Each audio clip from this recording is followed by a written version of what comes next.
नमस्कार, मैं शिमला से राजेश मंडोत्रा। आप दिव्य हिमाचल टीवी देख रहे हैं। शाम के 6 बज गए हैं। आज दिन भर की अपडेट इस बुलेटिन में आपके साथ साझा करेंगे।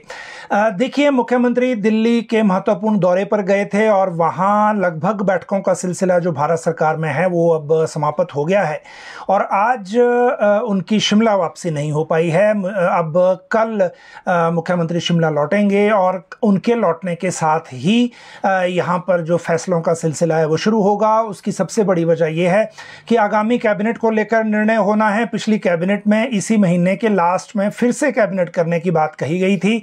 30 तारीख को कांग्रेस का एक बड़ा कार्यक्रम शिमला में जय हिंद सभा जिसको कहा जा रहा है वो शिमला में प्रस्तावित है और इसी कार्यक्रम से पहले कैबिनेट की बैठक करने की कोशिश है।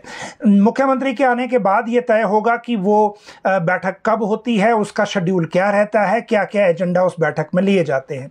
लेकिन इसके साथ साथ सीएम के आने का इंतजार इसलिए भी है क्योंकि जिस तरह से विमल नेगी केस के बाद अधिकारियों ने, अफसरों ने, चाहे वो प्रशासनिक हों चाहे पुलिस के हों, एक दूसरे से लड़ाई में जो व्यवस्था एक तरह से बना दी है, एक पिक्चर बना दी है, उसमें जो है वो मुख्यमंत्री नाराज हैं और इस बारे में वो सख्त कुछ फैसले ले सकते हैं। इसके साथ अगली बात जो आज इंपॉर्टेंट है वो ये, क्योंकि कल के बुलेटिन में हमने आपको बताया था कि जो दिल्ली में बैठकें हुई हैं, खासकर नीति आयोग की मीटिंग और उसके बाद प्रधानमंत्री की मीटिंग, उस मीटिंग में जो बातें निकली हैं उस मीटिंग में मुख्यमंत्री ने हिमाचल को आत्मनिर्भर बनाने का जो प्लान है वो बताया है। और ये प्लान क्या है, इस प्लान पे आज बात करेंगे। किस तरह से जो सुखविंदर सिंह सुक्खू ने ये आत्मनिर्भर हिमाचल को लेकर कल्पना की हुई है और किस तरह से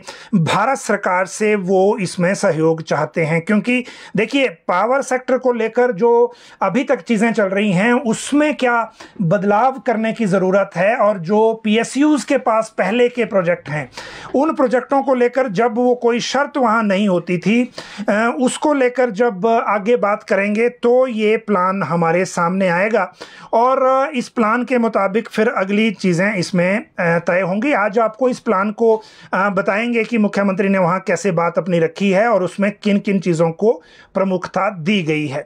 एक और बात, जो अब पंचायत चुनाव को लेकर एक कोर्ट से फैसला आया है, जिन्होंने अगला पंचायती राज चुनाव लड़ना है उनको अतिक्रमण को लेकर इस फैसले को देखना चाहिए। Shimla police, CBI, ASI Pankaj को सिक्योरिटी और सीएससीएस ऑफिस में सर्च, ये एक ही मामले में आज की अपडेट्स हैं। बाकी चीजें कल से शुरू होंगी लेकिन इनकी जानकारी आपको देंगे। कांग्रेस के सह प्रभारी शिमला के दौरे पर हैं और ये जो यहाँ पर बैठक होनी है, अजय माकन और जो हिमाचल की प्रभारी हैं रजनी पाटिल, उन्होंने आना है, उससे पहले ये आए हैं। तो इनकी बैठकों में क्या चल रहा है वो बताएंगे आपको। अध्यापक संघ के चुनाव हुए हैं, उपभोक्ता आयोग में नियुक्ति हुई है और कोरोना को लेकर भी कोई अपडेट चल रही है। अब इससे पहले हिमाचल में जितना नुकसान हुआ है उसके बाद कोरोना को लेकर इस अपडेट पर भी अब नजर रखने की जरूरत है, क्योंकि किन किन राज्यों में ये केसेस बढ़ रहे हैं और उसका कारण क्या है ये आज आपको बताएंगे। साथ में मौसम की बात करेंगे, क्योंकि जो मॉनसून है उसने केरल के तट को टच कर लिया है और हिमाचल में जो प्री मॉनसून जैसे हालात बन रहे हैं, जो अभी तक नुकसान हुआ है उसमें, तो ये भी सारी बातें आपको बताएंगे आज के इस बुलेटिन में और बाकी जो मामले हैं उनको लेकर भी एक एक करके आपको जानकारी देंगे। पहले देखिए, सबसे पहले मौसम की बात कर लेते हैं। अगर हम फोरकास्ट की बात करें तो पहले जो फोरकास्ट था उसमें थोड़ी सी और चेंज आया है और ये चेंज ये है कि पहले 28 मई तक बारिश वगैरह बताई थी, हेल स्टॉर्म लाइकली इन आइसोलेटेड प्लेसेस या थंडरस्टॉर्म, गस्टी विंड्स बताई थी। अब ये 29 मई तक हो गई है जो फोरकास्ट है। हालांकि 25 और 26 इन 2 तारीखों के लिए कोई वार्निंग नहीं है। वैसे जो वार्निंग होती है, येलो वार्निंग 27, 28 और 29 के लिए अब इसके बाद आई है। तो ये तो हो गया जो अभी जो फोरकास्ट है वो। लेकिन इस फोरकास्ट के साथ साथ देखिए अभी जो नुकसान हुआ है उसकी बात कर लें। पिछले कल आपने देखा होगा निरमंड से लेकर रामपुर के जगात खाना तक अचानक फ्लैश फ्लड की स्थिति हो गई थी, गाड़ियां बह गई थी और ये तब है जब अभी बरसात शुरू भी नहीं हुई है। आज दिन की मैं बात करूं तो अंब उपमंडल में देहरिया में एक खड्ड है, वहां पर जो एक रोड साइड एमिनिटीज या जिसको बोल सकते हैं आप रेस्टोरेंट रेस्टोरेंट या ढाबे वगैरह बने हैं, वहाँ गाड़ियाँ लगी हुई थी, लेकिन उस खड्ड में, ये ड्राई खड्ड थी, उसमें अचानक पानी आ गया। इसी तरह का इंसिडेंट एक अर्की शालाघाट सड़क मार्ग में हुआ, जहाँ शारदा के रेन शेल्टर के पास फिर से ये बंद हो गया लैंडस्लाइड आने के कारण, और सोलन जिला में ही एक जगह पेड़ गिरने के कारण बिजली की लाइनें भी टूट गई थी। तो ये इस तरह के इंसिडेंट अब सामने आ रहे हैं मौसम के, और इन इंसिडेंट से ये पता चलता है कि इस बार वैसे भी मॉनसून को लेकर जो फोरकास्ट है वो ये है कि अबव एवरेज रहने वाला है मॉनसून। तो ये संकेत कैसे हैं और आने वाले दिनों में क्या इसमें और हो सकता है, इस पर नज़र रखने की ज़रूरत है। लेकिन अभी तक का जो फोरकास्ट है उस फोरकास्ट के मुताबिक अभी जो प्लान है सारा वो उसी तरह से है, और 29 तक का जो जानकारी है इसकी मैंने आपको अभी दी। इसके बाद अगली बात करते हैं, और जो अगला मसला है आज के बुलेटिन का वो है कोरोना को लेकर। देखिए, पूरे देश में कुछ राज्यों में कोरोना के केसेस बढ़ रहे हैं। 29 इससे पहले जो कोविड-19 के जो केसेस थे वो मई 29 का, मैं अगर आप 19 मई का अगर मैं आपको फिगर दूं तो 19 मई को पूरे देश में 257 केसेस थे, और उसके बाद से लगातार इसमें ग्रेजुअल इंक्रीज हो रही है। अभी केरला, तमिलनाडु, कर्नाटका के बाद दिल्ली, गुजरात और महाराष्ट्र में केसेस बढ़ रहे हैं। हिमाचल में भी एक केस रिपोर्ट हुआ है अभी, वैसे अभी सैंपलिंग क्योंकि उस तरह की हो नहीं रही, तो ये कह नहीं सकते कि यहाँ है या नहीं है, लेकिन इस पर नज़र रखने की ज़रूरत है, और आने वाले दिनों में ये पिक्चर क्या बनेगी वो एक ज़रूर निगरानी वाली रहेगी। माकपा ने बस किराए को लेकर एक प्रतिक्रिया आज दी है राज्य सचिव संजय चौहान ने, कि राज्य सरकार ने जो अभी बस किराया बढ़ाया है, हालांकि पिछले कल ही शिमला के स्कूलों को लेकर बस किराया कम किया गया है, लेकिन माकपा का ये कहना है कि ये ज़्यादा वृद्धि है, न्यूनतम किराया 10 रुपये से घटाकर 5 रुपये दोबारा किया जाए, और लोगों पर इस तरह से अचानक बोझ नहीं डाला जा सकता। इनकी तरफ से ये प्रतिक्रिया है, और ये कहा है कि सभी जिला मुख्यालयों पर अदरवाइज ये विरोध प्रदर्शन करेंगे। उपभोक्ता आयोग में नियुक्ति की बात करें तो कल सोमवार को ये केस हाई कोर्ट में लगा हुआ था, और उससे पहले राज्य सरकार ने उपभोक्ता आयोग में जो अलग अलग कोर्ट थे उनमें 8 सदस्यों की नियुक्ति कर दी है, और इसकी नोटिफिकेशन जारी हो गई है। इसके बाद अब रेरा में जो एक अलग से केस हाई कोर्ट में चल रहा है, 26 तारीख को शायद वो केस है, उसको लेकर अब नज़र है कि वो सुनवाई के दौरान क्या होता है, या सरकार उस पैनल पर क्या फैसला लेती है। ये दोनों मामले हाई कोर्ट से ही पैनल गए थे, और हाई कोर्ट ही इनकी अब मॉनिटरिंग कर रहा है। तो ये एक अपडेट आपके साथ हमने साझा की। शिमला में चिट्टे के साथ पंजाब के 2 तस्कर पकड़े गए हैं। ये जो है शिमला पुलिस ने ये कार्रवाई की है, और 24.87 ग्राम चिट्टा इनसे बरामद किया गया है। ये लमोचर खुर्द डाकघर कवाया जलालाबाद जिला फजिल्का पंजाब के हैं, और दूसरा जो व्यक्ति है वो भी जलालाबाद जिला फजिल्का पंजाब का है। इनको टूटीगंडी ओल्ड बैरियर के समीप गश्त के दौरान पकड़ा गया है। तो ये एक सूचना है जो शिमला पुलिस ड्रग्स के खिलाफ काम कर रही है उससे रिलेटेड। अगली बात करेंगे अध्यापक संघ चुनाव की। ये 2 अध्यापक संघ जो हैं वो मर्ज हुए हैं आपस में। राजकीय अध्यापक संघ के नाम पर 2 अलग अलग गुट बन गए थे।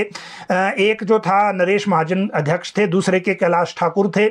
इन दोनों धड़ों का एक चुनाव आज हुआ सोलन जिला के एक स्कूल में, और सोलन जिला के आर्यन पब्लिक वरिष्ठ माध्यमिक विद्यालय झिड़ीवाला में ये चुनाव हुआ, और इसके चुनाव अधिकारी राजकीय अध्यापक संघ के पूर्व अध्यक्ष प्यारूराम सांख्यान थे, जिनकी अध्यक्षता के दौरान राजकीय अध्यापक संघ ने बहुत एकेडमिक हो चाहे एम्प्लॉइज़ के मसले हों, इन दोनों मामलों में अच्छा काम किया था। और उनके उनके चुनाव अधिकारी वही थे, उन्होंने चुनाव करवाया। ये नरोत्तम वर्मा को प्रदेश अध्यक्ष चुना गया है, और हमीरपुर के संजीव ठाकुर को महासचिव चुना गया है। इन दोनों ने अलग अलग जो धड़े थे इनके 2019 में अलग अलग हो गए थे, और उसके बाद एक विवाद इनका और हुआ था, जो अभी वीरेंद्र चौहान का एक राजकीय अध्यापक संघ अलग है, इनका अलग है। तो ये दोनों अब मर्ज हो गए हैं, कैलाश ठाकुर और नरेश महाजन। तो इनके चुनाव आज हो गए। इसके बाद कांग्रेस के सह प्रभारी की बात करते हैं जो अभी शिमला के दौरे पर हैं, और जो कांग्रेस की एक जय हिंद सभा आ रही है 30 की शिमला में, उससे पहले ये नेताओं से मिल रहे हैं। आज इन्होंने ठियोग का दौरा किया है, विदित चौधरी इनका नाम है, और शिमला जिला में ये फीडबैक ले रहे हैं।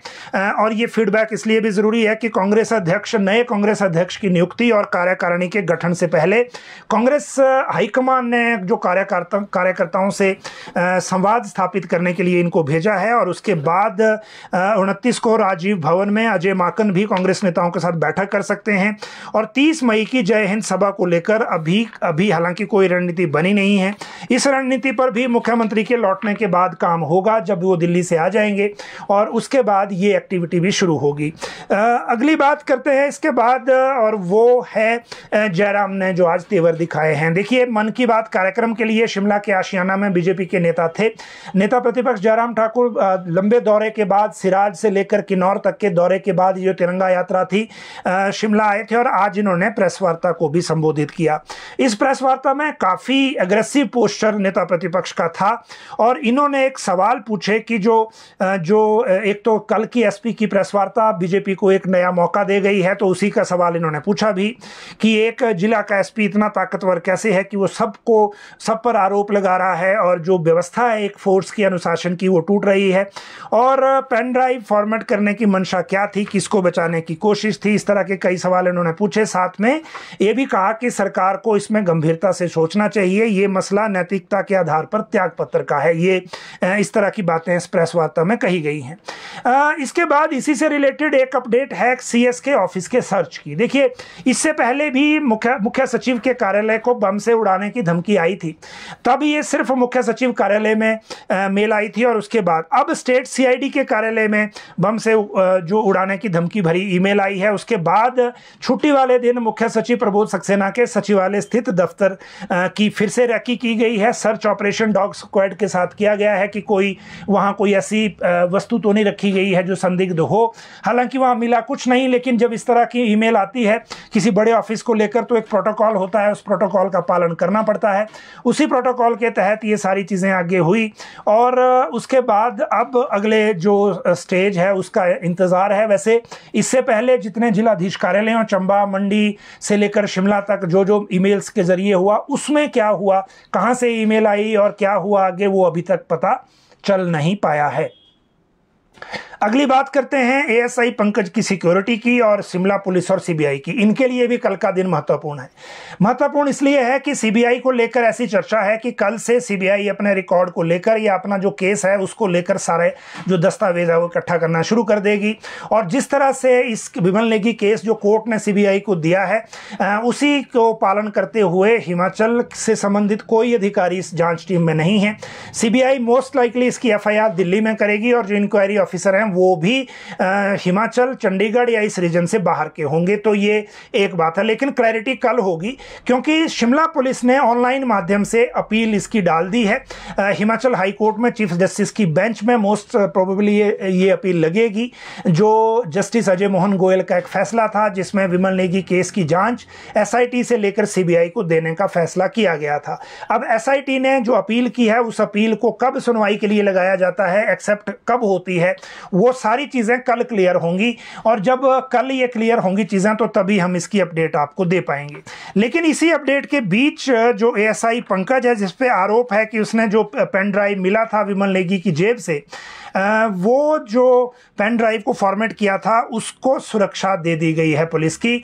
बेसिकली ये शिमला में थे, इनको लाइन हाजिर कर दिया गया था सस्पेंड करने के बाद और उसके बाद इनको छुट्टी भेज दिया गया। घर इनके बिलासपुर जिला में है और वहाँ पर फिर बिलासपुर जिला की पुलिस से ये सिक्योरिटी गई है पीएचक्यू के डायरेक्शन पर। और बाकी चीज़ों को लेकर जो क्लैरिटी है अब इसके बाद जो आगे घटनाएं चलेंगी उसके हिसाब से तय होगा और उसके बाद ही आगे पता चलेगा। एक सूचना ये भी आ रही है कि चंडीगढ़ अमृतसर के लिए हिमाचल की जो एचआरटीसी है वो अब ई बस चलाएगा। ये पहला प्रयोग है हिमाचल से बाहर इलेक्ट्रिक बस को चलाने के लिए।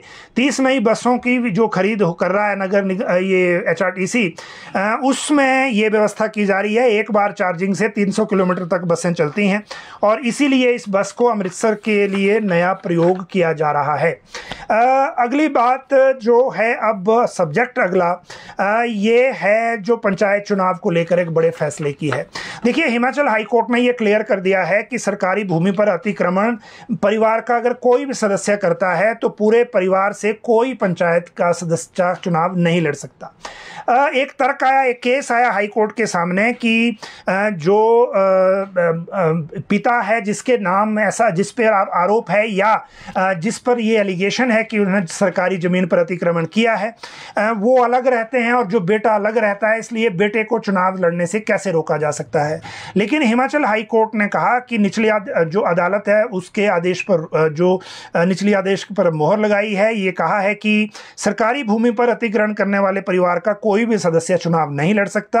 और ये फैसला भी अजय मोहन गोयल का है और इसमें जो पंचायती राज अधिनियम है उसका हवाला दिया है और ये कहा गया है कि पंचायती जो अतिक्रमण करता है सरकारी भूमि पर, कोई भी सदस्य उस परिवार का व्यक्ति हो चाहे उसके परिवार का हो, वह पदाधिकारी चुने जाने के लिए अयोग्य होगा और इसके लिए अतिक्रमण की तिथि से 6 साल की अवधि बीत ना जाए या फिर वो अतिक्रमण छोड़ दे। इन 2 शर्तों पर ही तब तक वो चुनाव नहीं लड़ सकता, ऐसा इसमें व्यवस्था दी गई है।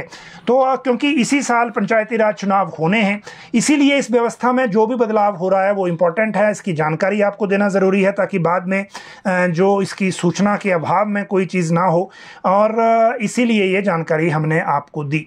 अब आपको बताएंगे आत्मनिर्भर हिमाचल, जिसको लेकर मुख्यमंत्री सुक्खू बार बार कहते रहते हैं जनसभाओं से भी, अपने इंटरव्यू में भी, वो प्लान नीति आयोग की बैठक या प्रधानमंत्री से उनकी मुलाकात में कैसे सार्वजनिक हुआ है। देखिए, कल मुख्यमंत्री प्रधानमंत्री से मिले थे नीति आयोग की बैठक के बाद। जब हमने अपने लाइव में नीति आयोग से रिलेटेड आपको जानकारी दी थी तब तक हम उतनी ही बात कह पाए थे जितना प्रधानमंत्री के संबोधन में चीजें आई थी और जितना मुख्यमंत्री ने पहले से कागजात तैयार करवाए हुए थे, जिसमें तुर्की के सेब का मामला भी था। लेकिन अब आत्मनिर्भर हिमाचल का जो प्लान है वो बाहर आ गया है। देखिए, मुख्यमंत्री ने वहां 3 तरह की बात रखी। उन्होंने ये कहा कि अगर हिमाचल को अपना हक मिले तो हिमाचल जो है वो आत्मनिर्भर बन सकता है। और आत्मनिर्भर कैसे होगा? पहली बात उन्होंने कही कि जो हिमाचल का लंबित राशि है हिमाचल की भारत सरकार के पास, वो हिमाचल को समय से मिल जाए। अब ये लंबित राशि का मतलब क्या है? इसमें है PDNA, post disaster need assessment, जो पिछले साल नुकसान हिमाचल में हुआ था, जिसकी असेसमेंट भारत सरकार ने कराई थी और वो पैसा अभी तक नहीं मिला। दूसरा है BBMB एरियर, सुप्रीम कोर्ट से हिमाचल जीत चुका है, लेकिन दोनों राज्यों, जो पड़ोसी राज्य हैं, उनके अड़ियल रवैये के कारण ये लाभ हिमाचल को नहीं मिल पा रहा है। और तीसरी जो बात है वो है पानी पर जो हिमाचल का हक है, जो अभी तक नहीं मिल रहा है, ये है बिजली परियोजनाओं का मामला। मुख्यमंत्री ने प्रधानमंत्री को ये कहा है कि जो, देखिए, उन्होंने ये कहा है कि जो PSU या CPSU हैं, जो बिजली प्रोजेक्ट चला रहे हैं, चाहे NHPC है, SJPNL हैं, चाहे कोई और हैं, इनके जब ये पहले इनको प्रोजेक्ट दिए गए तो उस वक्त 40 साल की शर्त नहीं थी, ना ही रॉयल्टी को इंक्रीज करने की शर्त थी, जितनी फ्री पावर ये देते हैं वैसी। तो इन दोनों चीज़ों पर भारत सरकार विचार करे। 40 साल जिस प्रोजेक्ट के पूरे हो गए हैं, जैसे बैरासिउल प्रोजेक्ट है NHPC का, उन प्रोजेक्टों को हिमाचल को वापस दे दें। जो अतिरिक्त भूमि इन प्रोजेक्टों के पास है उस जमीन को वापस दे दें। और साथ में एक जो बड़ी बात है इसमें वो ये है कि जो नई हमने पावर पॉलिसी बनाई है, जिसके तहत 12 वर्षों के लिए 12%, फिर 18%, फिर 30% की रॉयल्टी का प्रावधान किया गया है, वो जो रॉयल्टी है, ये जो प्रोजेक्ट भारत सरकार के भी हैं या PSU के भी हैं, इनको भी इस रॉयल्टी के लिए सहमत किया जाए। अगर ये 3 चीजें हो जाती हैं तो हिमाचल ऑटोमेटिक जो है 2032 तक आत्मनिर्भर हो जाएगा। और यही वो प्लान है हिमाचल को आत्मनिर्भर करने का, जो नीति आयोग के सामने भी रखा गया है।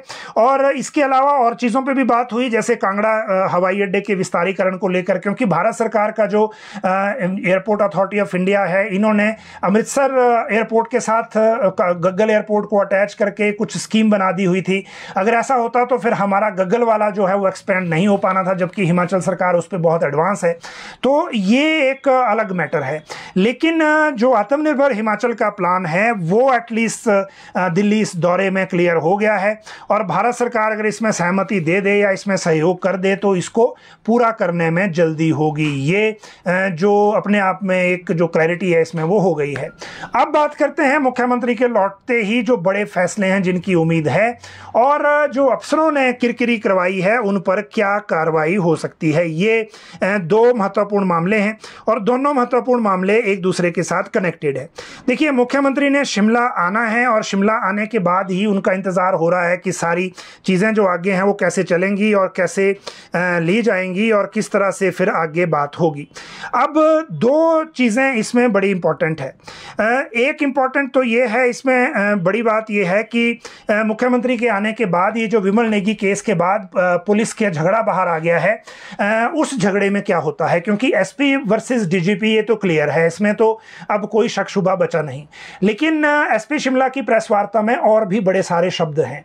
उसमें एक शब्द है कॉन्स्टिट्यूशनल अथॉरिटी, कोई वो बाद में नाम भी बताएंगे, ऐसा उन्होंने कहा। अब ये कॉन्स्टिट्यूशनल अथॉरिटी कौन है? बात हो रही है ब्रह्मो समाज और ये जो झगड़ा यहाँ चल रहा है जमीन का, उसका। तो एक कंसर्न ये है। कल की मैं बात करूं तो गवर्नर जो हैं वो शिमला के जो गिरिगंगा है उसके दौरे पे जा रहे हैं। हालांकि ये दौरा शायद कंफर्म नहीं है, लेकिन जो शेड्यूल तय हुआ उसके मुताबिक वो जा रहे हैं और दोपहर बाद को वापस आएंगे। अब ये जो कल की प्रेस वार्ता है, सूचना ये है कि गवर्नर हाउस ने भी इसको बड़ा सीरियसली लिया है, राजभवन ने, और राजभवन इसको लेकर मुख्यमंत्री से कोई चर्चा कर सकता है, ऐसी संभावना अभी तक व्यक्त की जा रही है। इसीलिए मुख्यमंत्री ने आने के बाद, क्योंकि सीएम खुद नाराज हैं कि अफसरों ने जो किरकिरी करवाई है, उनको लेकर ऐसा कोई एग्जाम्पल सेट किया जाए ताकि ऐसा दोबारा ना हो। और ये जो एक तरीका है कि किस काम को किस तरह से डील करना है और किस तरह से जो सारी चीजें होंगी, क्योंकि विमल नेगी केस में भी राज्य सरकार को लेकर जो चीजें हुई वो इसलिए हुई क्योंकि तीनों पार्ट्स जो राज्य सरकार के हैं, जिसमें एसआईटी भी थी, होम सेक्रेटरी भी थे और डीजीपी भी थे, तीनों के अलग अलग व्यू थे। मतलब जब एफिडेविट जाने थे उससे पहले बहुत समय था एक कॉमन कंसेंसस बनाने के लिए, ताकि ये चीजें बंद कमरे के अंदर होती और उसके बाद सारे एक कॉमन जवाब, क्योंकि जवाब सभी का एक ही माध्यम से जाना था, वो थे एडवोकेट जनरल। लेकिन वो एक अलग जो इसमें चूक हुई है और उसके बाद की जो प्रेस वार्ता और बाकी सारी चीजें हुई वो दूसरी हो गई। तो सीएम जब आएंगे तो कई सारी चीजें उसमें तय होंगी और ये जब तय होंगी तो फिर पता चलेगा कि किस तरह से व्यवस्था आगे बनती है और किस तरह से चीजें आगे बढ़ती हैं। दूसरी बात इसलिए भी है क्योंकि कल जो पुलिस की याचिका है उस पर क्या हाई कोर्ट का रुख रहता है, उस पर भी बहुत कुछ देखने को बात है। जो डीजीपी हैं हिमाचल पुलिस के, वो इसी महीने रिटायर हो रहे हैं 31 तारीख को।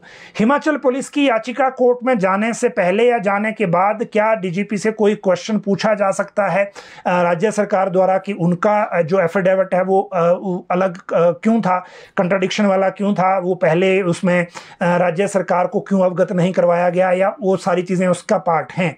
तो सारी चीज़ें निर्भर हैं मुख्यमंत्री के लौटने पर और उसके बाद वो, क्योंकि सीएम के साथ मुख्य सचिव भी बाहर हैं और जब वो आएंगे तो फिर डिस्कशन के बाद अगला कोर्स ऑफ एक्शन तय होगा। साथ में जो कैबिनेट की बैठक है जो इसी हफ्ते करने को बोला गया है, जो ये सोमवार से कल से सप्ताह शुरू होगा, तो वो क्या 29 को, क्योंकि छुट्टी है, क्या 29 को होगी या फिर 30 को हो नहीं सकती क्योंकि कार्यक्रम है, तो क्या उससे पहले होगी या बाद में होगी, ये भी तय होना है। और जो बाकी सारे मामले चल रहे हैं उन मामलों को लेकर भी डिस्कशन उसी तरह से सीएम के आने के बाद ही होगी। इसीलिए अभी हमें इंतज़ार करना होगा और उस इंतज़ार के बाद ही आपको बता पाएंगे, जैसे ही कैबिनेट की डेट तय होगी, कि जो क्वेरीज भी आप लोगों की है, खासकर जो मामले ऑलरेडी चल रहे हैं उनको लेकर, जो कर्मचारियों से संबंधित भी हैं, शिक्षा विभाग में तबादलों या युक्तिकरण से संबंधित हैं, और बाकी जो करुणामूलक या बाकी जो अभी पेंडेंसी चल रही है उनसे रिलेटेड हैं, और साथ में राज्य चयन आयोग से कमीशन की भर्तियों की शुरुआत को लेकर हैं। वैसे भी मंडे जो है उसके बाद, क्योंकि प्री नर्सरी टीचर भर्ती का शेड्यूल तय होगा, ऊपर नाइलेट से जो भर्तियां हो रही हैं उसमें भी जो भर्ती है योगा टीचर या कुछ इस तरह की, क्योंकि इन्होंने योगा टीचर आया और काउंसलर या कुछ इंस्ट्रक्टर इस तरह की कुछ पोस्ट एडवर्टाइज की हैं, उनको लेकर भी तय होगा समग्र शिक्षा के साथ कि कब से भर्तियां शुरू करनी हैं। और 26 से ही जो बीआरसीसी के इंटरव्यू हैं वो भी शुरू होंगे, जो नियुक्ति को लेकर आगे की प्रक्रिया चलेगी। तो ये जो सप्ताह आ रहा है कल से, ये काफ़ी घटनाओं वाला है और इसीलिए सीएम के लौटने के बाद ये सारी एक्टिविटी शुरू होगी, उसका इंतजार करते हैं। आप सब लोग लाइव जुड़े इस बुलेटिन में, बहुत बहुत धन्यवाद।